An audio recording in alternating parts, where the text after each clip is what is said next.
Сәлем достар, бізде бүгін 99-шы есеп тригонометриялық теңдеуді шешу. Бізде А теңдеуінде тангенс x тең 2 теңдеуі берілген. Біз білеміз формула x тең болады. Тангенс x a-ға тең болған кезде біздің x-іміз арк тангенс a плюс пи-ға тең. Егер де котангенс болған жағдайда x тең болады арк котангенс a плюс пи-ға тең.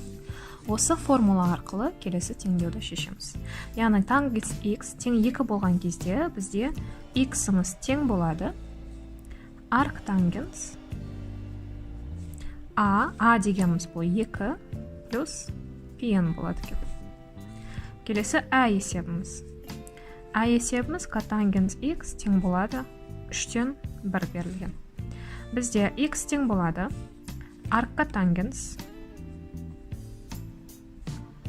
3-тен 1 қосылған пи-ға тең. Келесі б есебіміз.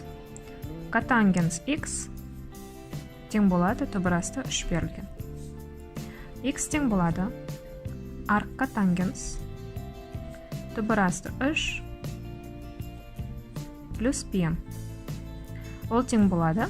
Бізде түбірасты 3-те арк котангенстің мәні бар. Ол пи бөлінген 6-ға тең плюс пи-н болады.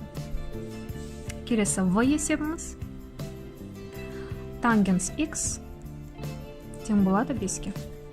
Жауабы x тең болады арк тангенс 5 плюс пи-н.